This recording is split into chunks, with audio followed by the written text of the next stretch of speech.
Nos últimos anos, a ozonioterapia, que envolve a aplicação controlada de ozônio médico do corpo, tem ganhado destaque como uma terapia alternativa que promete uma série de benefícios para a saúde integral. No entanto, essa abordagem não convencional também está envolta em controvérsias e debates sobre sua eficácia. Por isso, nós trouxemos a fisioterapeuta Fabiana Costa, especialista e pioneira no Piauí em ozonioterapia, para nos explicar o método. E aí eu já começo perguntando para ela, Fabiana, quais são os benefícios da ozonioterapia e quando pode ser utilizado? Você, inclusive, foi pioneira aqui, né? Exatamente. Primeiramente, longevidade e beleza para todas nós. Comecei com ozonioterapia na estética em 2018 aqui. E respondendo ao que você questionou, a ozonioterapia traz uma série de benefícios, né, para a nossa saúde. Na verdade, nós trabalhamos com uma mistura gasosa de oxigênio e ozônio, que quando entra em contato com o nosso corpo, por diversas vias de aplicação, ela promove reações bioquímicas que estimulam a recuperação da saúde do nosso corpo. Então, ela vai trazer alguns efeitos na nossa circulação, na nossa oxigenação, na nossa produção de antioxidantes, que são ótimos para o rejuvenescimento. Vão trazer benefícios para a regeneração de tecidos, né, cicatrização, dentre outras respostas muito interessantes para a saúde.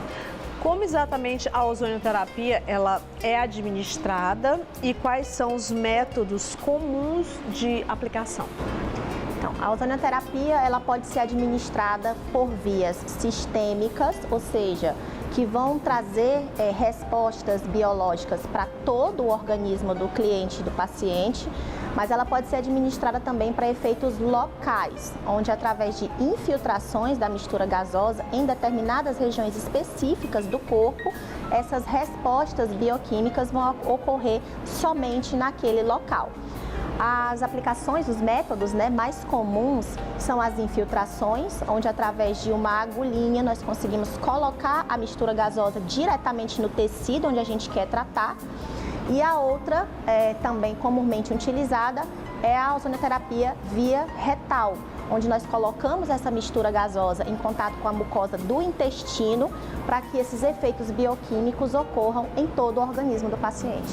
Quais são os critérios para a seleção adequada de pacientes que podem se beneficiar com a ozonioterapia? Para selecionar o paciente que vai receber a ozonioterapia, é preciso um processo de avaliação. A gente precisa avaliar alguns fatores sanguíneos, a presença ou não de algumas patologias que são contraindicação relativa à técnica e também verificar se há ocorrência de uma contraindicação absoluta, que o profissional habilitado sabe qual é, que é a deficiência de uma enzima chamada G6PD. Então, no processo de avaliação, o profissional especialista em ozônio, ele vai realmente fazer uma avaliação personalizada daquele cliente para definir se esse paciente está apto ou não para receber essa terapia naquele momento. E eu acho muito importante a gente estar falando sobre esse assunto, Fabiana, porque a ozonioterapia ela se popularizou muito, né? E a gente está vendo aí muitas pessoas, muitas clínicas, às vezes as clandestinas, que vêm na rede social, na internet. Gente, cuidado com o que vocês estão vendo aí na internet, que prometem 1001 coisas e que falam da ozonioterapia e que acaba atraindo esses pacientes para fazer a ozonioterapia, que não há, na verdade, sequer a comprovação de que aquela pessoa ela possa estar apta sim a fazer o uso da ozonioterapia. Então, assim, é preciso realmente que se tenha muito cuidado, porque existem riscos, na verdade, né, Fabiana? Sim, bem como toda terapia, seja tradicional ou seja integrativa, e é importante entender que a ozonioterapia é uma prática integrativa complementar, ou seja, ela se faz associada aos tratamentos tradicionais e não para substituí-los, né? Em todo tipo de terapia nós temos riscos e efeitos colaterais. E na ozonioterapia isso não é diferente. Então, até uma frase comum que vem da farmacologia, todo profissional de saúde conhece, que é a diferença entre o veneno e o remédio, a dose. Então, na ozonioterapia isso também se aplica, porque para a gente fazer uma ozonioterapia segura e bem feita, como indicava o grande pesquisador Velho Bossi, um médico italiano, que tem várias publicações sobre a ozonioterapia, digamos que é a Bíblia da ozonioterapia, o livro dele, ele fala muito sobre isso, né? Nós temos que saber muito da fisiologia humana, da fisiopatologia das doenças e entender que ele traz respostas bioquímicas para o nosso corpo. E como toda terapia que traz respostas bioquímicas, ela tem que ter doses controladas, protocolos científicos validados e dessa forma se faz a ozonioterapia segura. Existem os riscos ou efeitos colaterais significativos associados à ozonioterapia, e você acredita que esses riscos eles vêm mais associados exatamente quando não existe o aprofundamento do profissional? Exatamente. Nós temos um documento oficial da ozonioterapia no mundo inteiro, que é a Declaração de Madrid. Ela é atualizada a cada 5 anos, então ela é um conjunto, na verdade um levantamento das bases científicas e dos protocolos de ozonioterapia testados por profissionais do mundo inteiro e praticados várias vezes para que sejam validados cientificamente. E nessa declaração, inclusive, tem um trecho dela que discorre sobre isso, né? Sobre quais são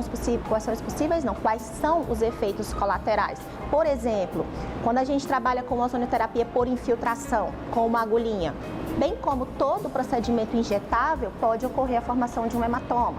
O ozônio, ele é um oxidante. Quando a gente pensa em oxidar, vamos pensar aqui em queimar, digamos assim. Então, quando fazemos infiltrações, por exemplo, na área da estética, colocando a mistura gasosa em contato com a gordura localizada, o paciente pode sentir como um efeito, um aquecimento da região.